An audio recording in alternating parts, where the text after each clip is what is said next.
threat began in Russia. The origin of the virus is unknown, but its effects were devastating and swift. In the 1930s, reports of biological experiments began leaking out of Russia. Then reports of villages destroyed overnight. Then entire cities. We feared the Russians had developed a weapon of unparalleled power. The truth was far worse. The chimeras stayed sealed within Russia for over a decade. Then, in 1949, they launched an attack that overwhelmed all of Europe in a matter of weeks. For several months, we thought England was safe. But in October of 1950, the Chimera burrowed under the Channel. We had prepared for them, but in 3 months' time, the war was lost. We abandoned the cities to the Chimera and retreated to scattered military bases and outposts. The Chimera had won. On July the 11th, 1951, the Americans launched an assault on the eastern coast of England. On the second wave of that assault was a sergeant named Nathan Hale. The actions of that soldier have become a matter of both scrutiny and myth. What follows are the known events of his life from July 11th to July the 14th, the day he was last seen.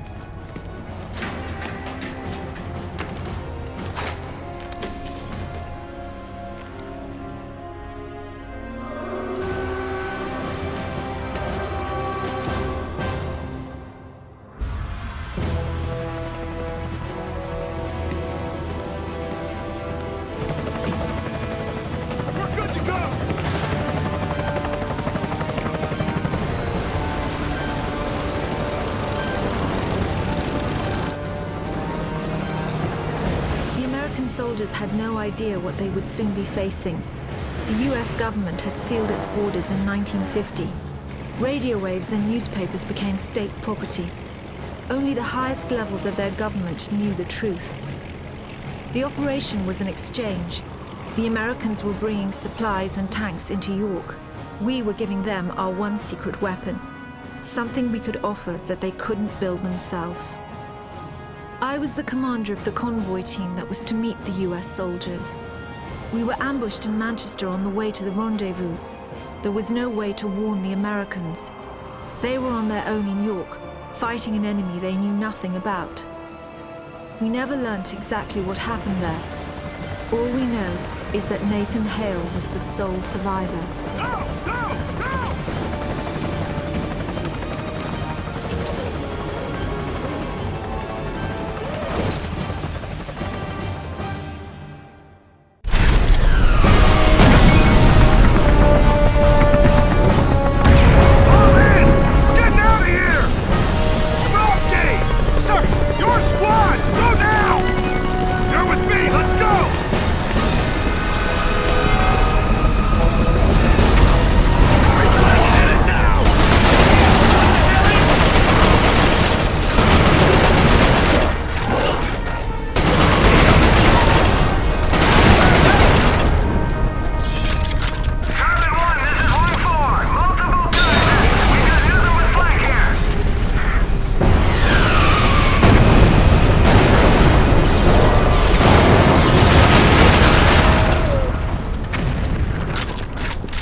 the hell is that?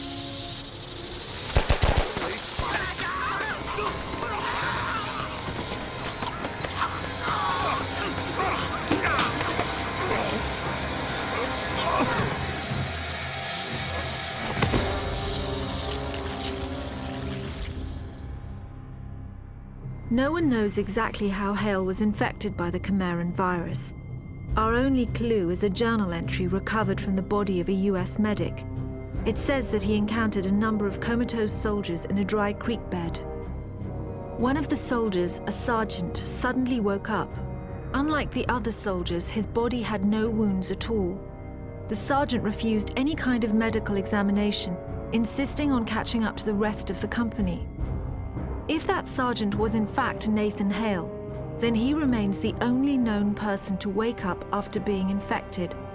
Whether the Chimeran virus mutated within him, or whether his body had an innate resistance to it, remains a mystery.